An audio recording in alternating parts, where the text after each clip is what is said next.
Welcome back to the 76 Capital Sports Leadership Show. My name is Wayne Kimmel, managing partner of 76 Capital, the sports tech venture capital company.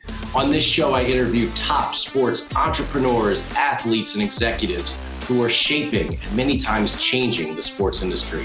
Today, we're going to talk gaming and much, much more with Yao Williams, the Vice President of Global Brand Partnerships at ESL Gaming. Yao, welcome to the 76 Capital Sports Leadership Show. Thank you, Wayne. Nice to be here. Well, I'm so happy, that Paul connected us and that you're able to come on the show. And wow, I feel like we're like perfect timing to have you on the show when this amazing news about ESL comes out. Congratulations. Thank you. I didn't have much of a hand in it, but it's been a very exciting ride in my 6 months of being here. Wow, 6 months being there, and this $1.5 billion deal comes down where, just maybe from your perspective, like what does this deal mean? I mean, it comes on the heels of the Microsoft deal buying Activision Blizzard, the deal with Sony in the esports space. I mean, there's really big money and big deals and big people coming to the world of esports. Yeah, I mean, look, it's one of those things where people are kind of hedging their bets a bit on where they feel that the future will be, and honestly, where it is. It's been, from my side personally, it's beyond exciting to be able to, and so obviously I'm on the commercial side of the business. So when you tell us there's more things for us to sell and more things for us to monetize, that's always intriguing. When now we can provide additional solutions to brands, that's always intriguing. With that being said, since things are so fresh and so new, because the deal is not, I think it's expected to be finalized by Q2 of this year. We're still figuring out, right? We're still learning, okay, what is, at least from my side, what is Face It? Okay, what are the, how can we leverage that, or how can we maximize opportunities around that? How does this help with our current list of partners? So it's overall, it's very exciting. For the most part, most of our partners are very excited. New brands that we're speaking with are very excited and intrigued as well. And yeah, so it's been great so far. It's been great. I know it's been 7 days or 10 days, but it's still very fresh. Well, look, being an executive in the world of esports, being in an entrepreneurial type position in an entrepreneurial company, I mean, these types of things are always really exciting. And I definitely want to get into your background, all the really interesting things that you've done in your career in the sports industry. But at the same time, I think one of the things that would be great for us to really touch on is really, what is ESL? For a lot of our listeners and viewers out there, what is ESL? You mentioned Face It and how that's now going to be part of this, and what's ESL and what's going on in this overall esports world that you're so intimately involved in? Yeah, so ESL, known as the Esports League, I think we kind of joke around where we are. Global headquarters is in Cologne, Germany. So we kind of joke with our team and saying, hey, ESL in the US has a totally different meaning, of course, where you think about second languages.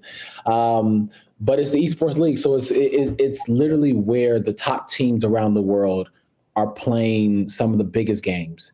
So obviously, I think we talked about it before we got on air about like League of Legends. So League of Legends is the #1 game in the world. Number 2 is Counter-Strike. Number 3 is Dota 2. And then so on and so forth. So we manage 70%, and I think it's now more with the Face It merger, 70% of the Counter-Strike CSGO audience. We manage Dota 2 in multiple regions around the world. We are monetizing also and building tournaments and events for Rocket League. And to take a step back, Counter-Strike is basically a first-person shooter game. It is similar to Call of Duty, but it's Call of Duty on steroids. So Call of Duty is very more domestic-based in the U.S., where Counter-Strike is being played all across Europe, all across Asia, and various parts of the US. And it's PC. It's a PC game, not a console game. Dota 2 is very comparable to League of Legends. So kind of this fantasy 5v5 experience. Rocket League. 5v5, right? Five guys versus, or five people versus five people, right? Yes. Sorry. Yes. That's all good. Rocket League is, to oversimplify it, is basically soccer with cars.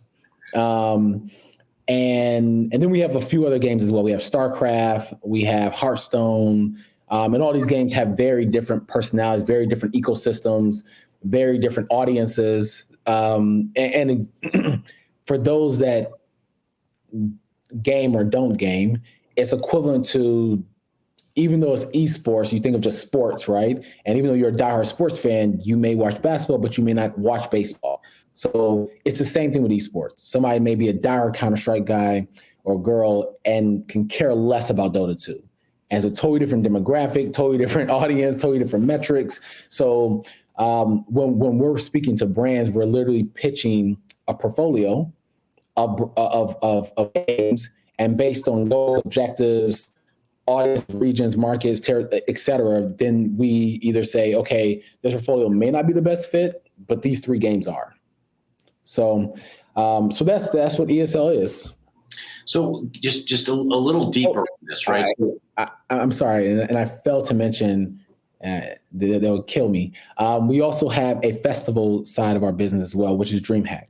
So we acquired them, I want to say November Q4 of 2020. And it's basically the culture of gaming. So we put on festivals around the world. We'll take over a convention center, and it'll be a 3-day event of games, tournaments, kind of almost like a Comic-Con meets Coachella a little bit. And we'll have them all across the world. So we have 3 of them in North America, but they extend to Valencia, they extend to Melbourne, Australia, et cetera. Got it. And just to kind of go back a little bit, right, within this.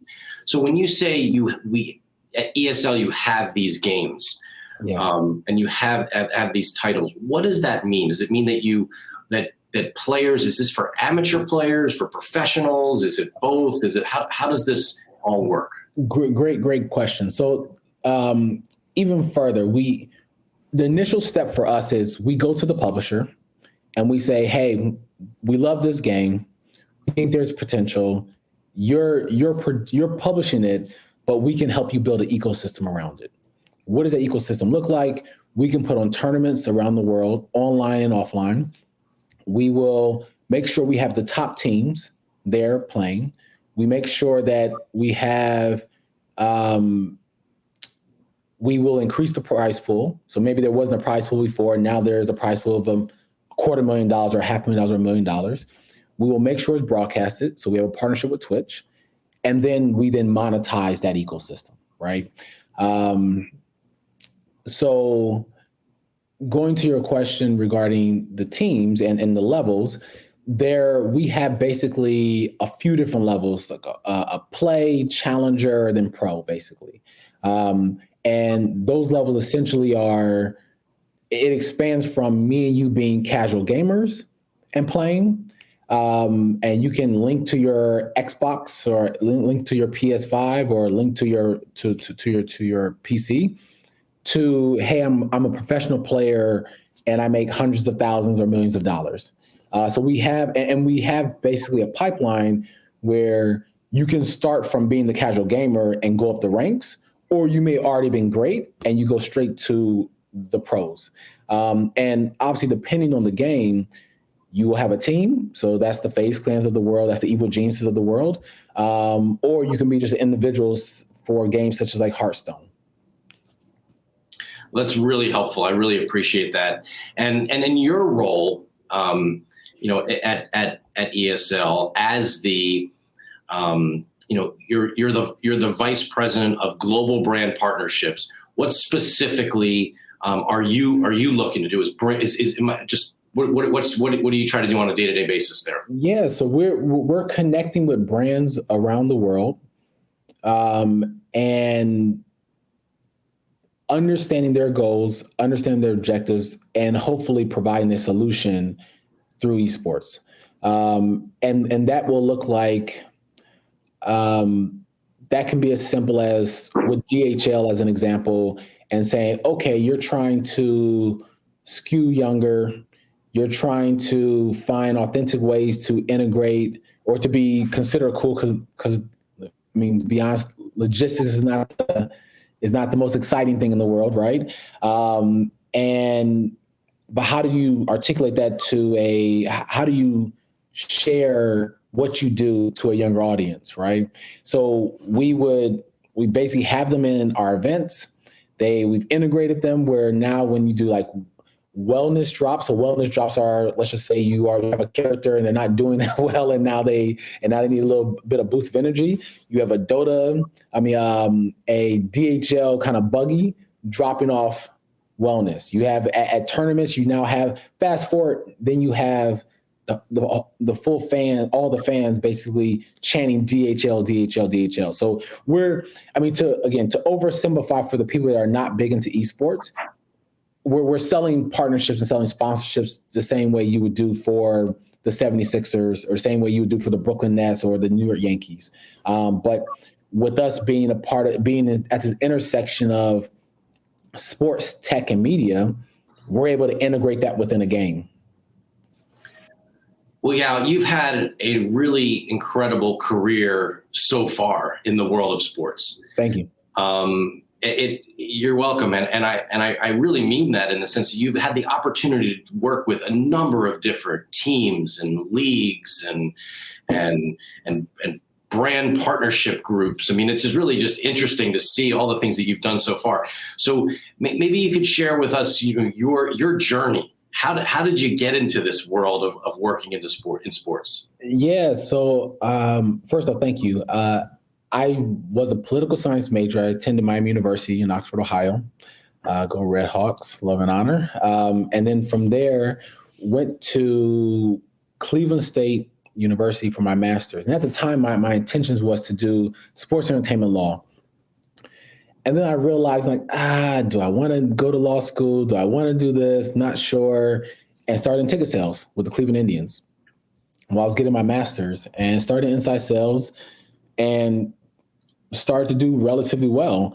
And then moved from the Cleveland Indians to the Cleveland Gladiators, which was arena football. And was an interesting time for arena football. I think that at one point they kind of went away, then came back, and was fortunate enough from the Cleveland Gladiators to get a role with the Charlotte Bobcats as an account executive, still in ticket sales. And that's really where I got a chance to, I would say, kind of build kind of my hustle, I guess. Like where it got to a point where, like, all right, you're literally pulling the island, you have to figure things out. And we had the right teachers and managers to kind of groom talent, and did relatively well, and was fortunate enough from there to move up to the New York Yankees, to be on the premium sales team. Before you leave the ticket sales side, right? Just share with our audience here what that really means. I mean, my partner Chad used to work with the Sixers and Flyers, and he has some stories of hitting the phones and what that's really like. Yeah, I mean, it's real. Like it is definitely a boiler room type atmosphere. It's 100 phone calls a day. I remember 100 phone calls a day, 5 appointments a week. You need to set 3 appointments you need to at least complete, 10 referrals a week. Like, and it's basically a numbers game. And I mean, to your point, we were getting in at 7 a.m. sometime. Monday, Wednesday, Friday, we would come in at 7 a.m. for just training, be on the phones by 8:30 in the morning. And then we're staying till 6 or 7 p.m. And if we have a game, of course, now you're staying to 9 p.m. and you're repeating that. And then on the weekends, just to get a competitive edge, you may come in and now you're scrubbing leads. So therefore, Monday morning, you can kind of hit the ground running. So it's a very tough environment, but it's one of those things where I feel like ticket sales can prepare you for the rest of the business world, at least in sports, because it shows kind of what you're really made out of. It shows your grit. It shows your tenacity. It shows you are no longer intimidated by no. You're no longer intimidated by somebody being a CMO or somebody being a VP or somebody being a founder of a company. And knowing that, so fast forward now going to the Yankees, I was still in premium sales. So still selling now our club seats, our legend seats, our suites. And now you're dealing with CMOs that are not CMOs of a branch. They're CMOs of a global company because their headquarters is in New York, right? I remember at one point, I think like the name of a business school I won't say the school, Big 12 university, like he was my client. The head of a top sports agency, he's my client. I mean, so like it's one of those spaces where it's definitely a lot of networking. And you can almost build your mentors from there as well. But like you're really dealing with kind of the Fortune 500, Fortune 100 companies and their top executives. So it was an amazing experience. Again, very tough, it can be stressful, but I mean, it was, I don't take it for granted at all. So from there, I had an opportunity and started to continue, I guess, this journey. I had an opportunity to either stay in ticket sales, maybe go up the ranks of becoming a VP of ticket sales, or get into sponsorships. And I remember cold emailing Mark Tatum. He at the time was EVP of the Global Marketing Partnership Group at the NBA. And I basically cold emailed him, wanted to see what not only contribute to his success, but what do I need to do in the next 10 to 11 months, 10 months to a year to be on your radar? Do I need to sell more stuff? Do I need to meet more people? Do I need to do a sponsorship deal? Like, what do I need to do? And he responded back in 15 minutes, had a call, 10 minutes, and he basically said, hey, look, I think you're ready now. 3 months later, a pretty rigorous interview process, joined the NBA league office in a global marketing partnership group. And for those that are not familiar, basically that group is when you saw Blake Griffin jump over the Kia car, that's the global marketing partnership group that brings that to life. The Sprite Dunk Contest, that's that group that brings it to life. So I had an opportunity to work there, was a part of a lot of big deals, brought on our first tire partner there with Kimmel Tire. And then I had a chance to live abroad, to live and work in the Brazil office as well for a quick stint. So getting bit by the international bug, wanted to focus on a role that was a bit more, had the opportunity to travel more and to be international. So I ended up joining a soccer team, football team, and that was City Football Group. And for those who are not familiar, City Football Group is Manchester City Football Club. They also own 9 other teams around the world: New York City Football Club, Yokohama Marinos in Japan, Melbourne City FC in Australia, team in Spain, team in China, etc. So I had an opportunity to kind of lead their Americas business, and I was the first City Football Group employee in the Americas. We still had an NYCFC team, but I was focused on selling our global partnerships across the portfolio. So was there in the US for 2 years, and then moved over to Shanghai, China, to open up our Greater China office. And did that for a couple of years, and had a chance to come back to the U.S. My wife had an amazing opportunity to come back, so ended up joining Athletes First Partners, which is, again, for those that are not familiar, represent. Before you get to Athletes First, I mean, I think that's really interesting. So where did you live in China? I lived in Shanghai. Shanghai, okay. Yeah. And what was that experience, from a life perspective, as well as just like doing business in sports there? It was beyond fascinating. I will say, giving the good, bad, and ugly, the hardest 2 years of my life from a work perspective, because it's a massive culture shock, right? Like you're not living in London where you can walk around and still speak English. I had a translator with me when pitching big deals, or I was fortunate enough where they may speak English. Did you pick up any Chinese?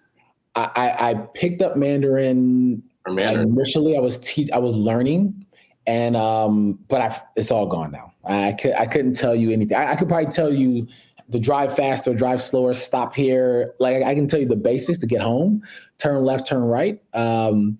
But yeah, it was obviously very challenging. But with that being said, we were wildly successful.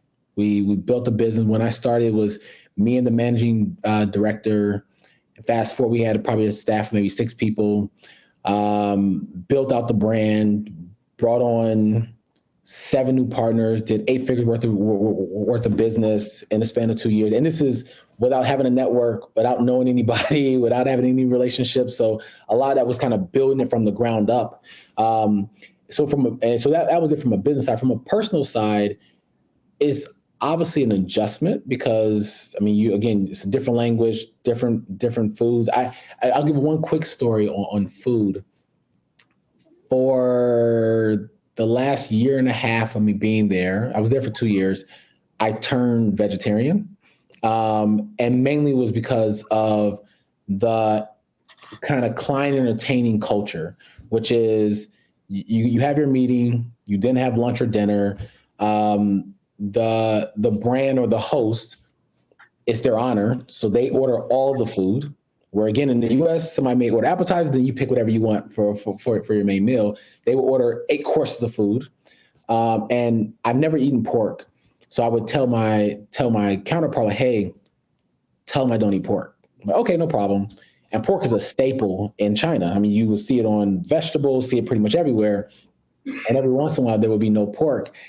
And I remember one day I told them I didn't eat pork, and they brought out bullfrog soup, donkey meat, pigeon, a few other things. And all I could do was laugh because I'm like, it's not pork. And of course, you have to try it because the last thing you want to do is offend them and now affect the deal. So every once in a while I would test them, like, if I don't eat this, will they be offended? I'm like, oh no, you're fine. Or yeah, you should probably eat that. So after learning, I said, you know what? I'll tell them I'm pescatarian. And I quickly realized my fish palate is not as broad as I thought it was. Because there'd be certain things certain urchins that would come out. I'm like, yeah, I don't want that. No, thank you. So I learned, and then I finally started telling everybody I was vegetarian. So I'm like, look, whatever green root vegetable you bring out, I'll figure that out. But the last thing I want to do is offend anyone, affect a deal, affect an opportunity.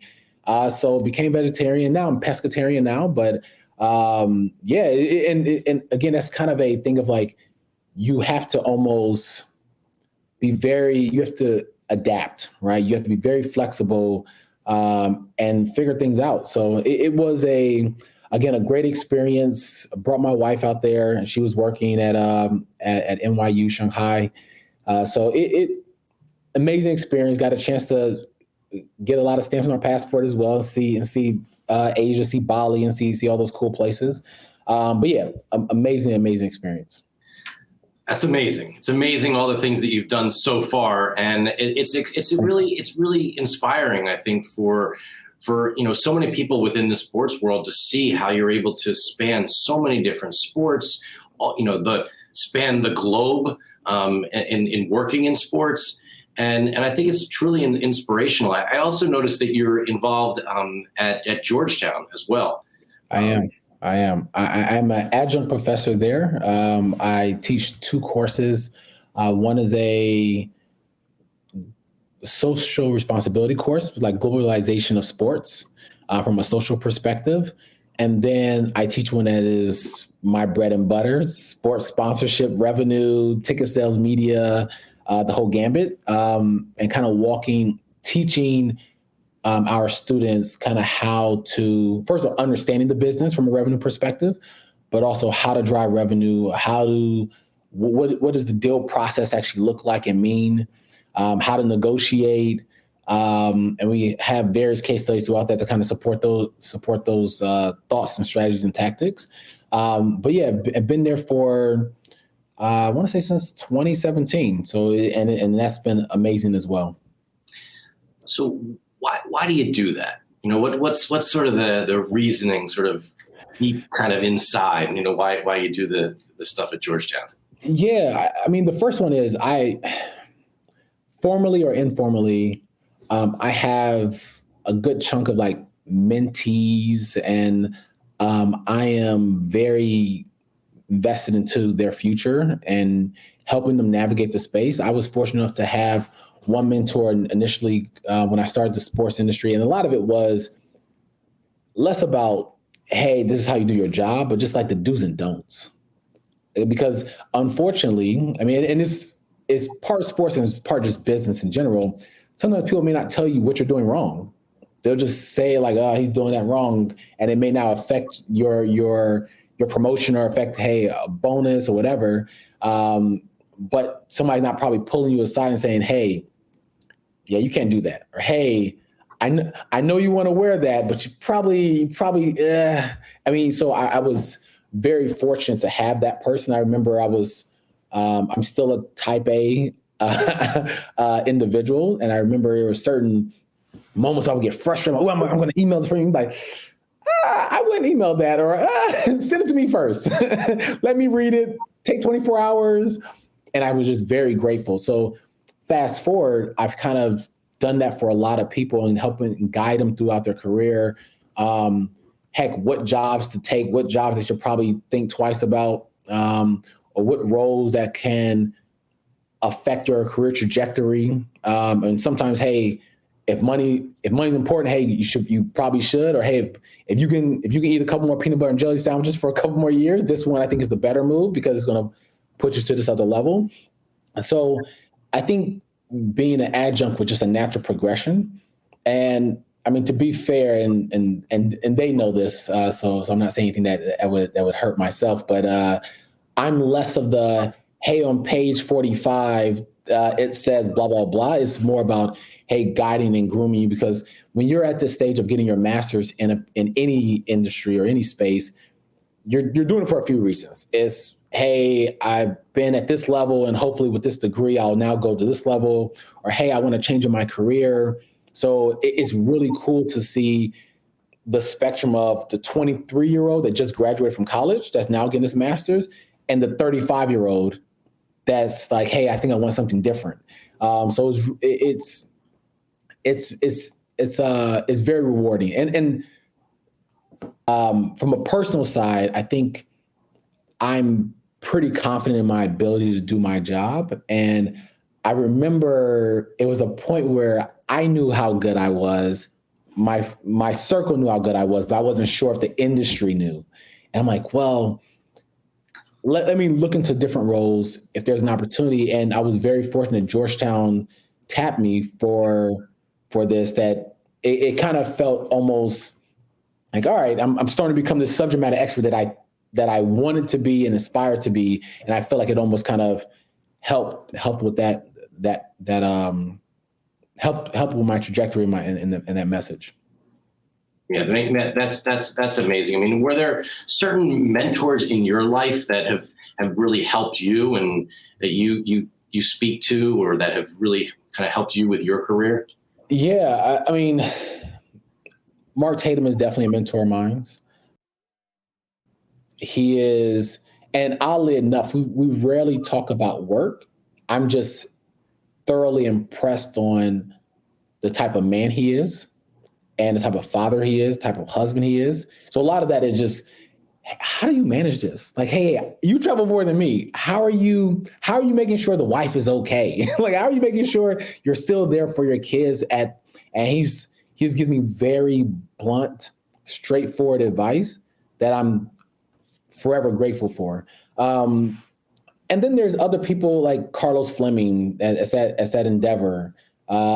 he's been a family friend, and again, he's helped me navigate, hey, do's and don'ts, or how to look at things from a different perspective, or hey, this is a good opportunity for you, and this is the reasons why, and this is where it could lead you. So those that's always been great. And then my first one was the gentleman by the name of Bruce Wimbish, who is now on the sports law side, but he was comms manager for the Cleveland Cavs, and also like the president of the national, the Black Sports Professional Organization. So he was just always kind of an amazing sounding board. So those have been kind of the three major ones. And then there's been people along the way that have just been, again, amazing sounding boards that I can kind of riff ideas on, or, hey, am I crazy for thinking about going to China? Am I crazy for leaving traditional sports and going to esports? And sometimes their perspectives are, okay, noted, and I'm still going to do what I need to do. Or, hey, absolutely great idea. Okay, let me pivot and do X, Y, and Z.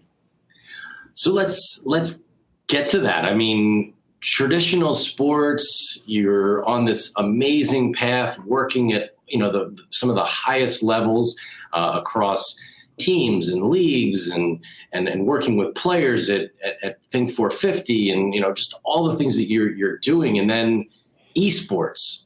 Yeah. What's going on there? Why? You know what? It's almost, and it's not apples to apples, but it's kind of the same theory that I had regarding China. I felt, look, the world is moving east, whether people like it or not. Their top businesses are trying to figure out China. If they can get 1% market share, their business is through the roof. For soccer teams, if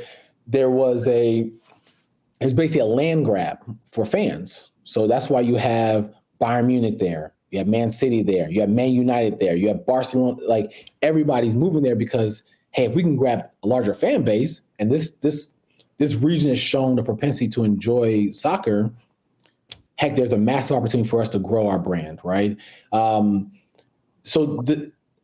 In my head, it was, hey, if you go to China, whether it's true or not, you can at least say that I understand this business, I understand this market, and you can put yourself in a position to hopefully be more valuable to the next company or next business or your current business.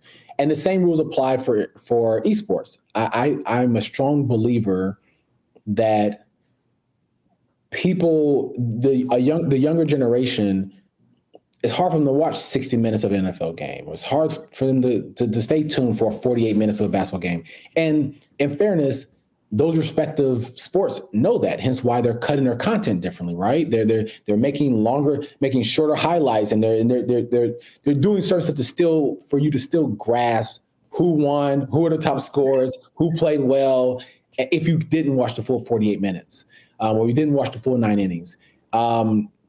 But even though that attention span is kind of short for traditional sports, that same audience is on Twitch for 5 hours watching a gamer play.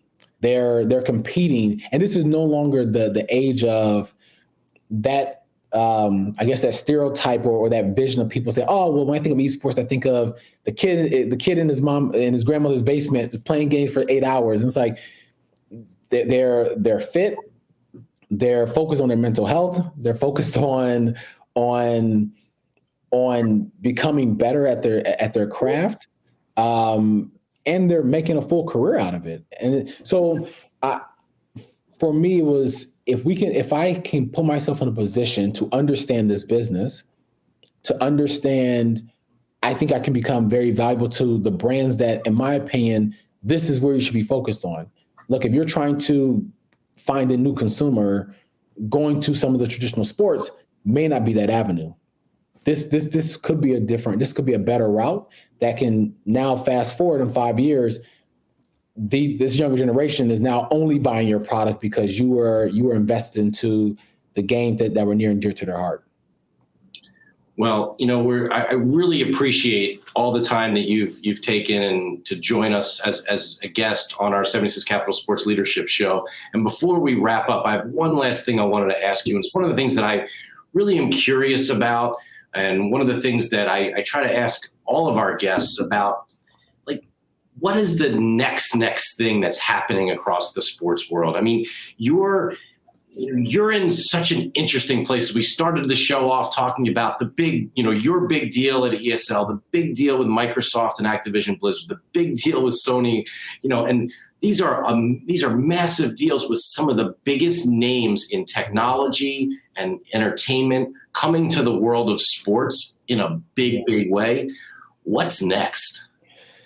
I don't want to use I feel like this word has been used a lot already in Q4 of last year, will be used all throughout this year, is the metaverse, of course. And I think the way the world is trending, I don't know if COVID accelerated that, of this kind of this virtual space, but you still want a sense of community. That I think that's next. I think that, there's certain sports that have done an excellent job of that. When you think about the NBA and with their partnership with Oculus and being able to sit on the floor to watch your favorite team play. I think even for us, we have our festivals, but we also have DreamHack Beyond, which is literally you're in the metaverse and you're able to be a digital. You're a digital. I don't know the right term. But basically, you're able to still navigate the full event virtually. You're there. Your avatar is there. You're there. Avatar, there we go. Sorry.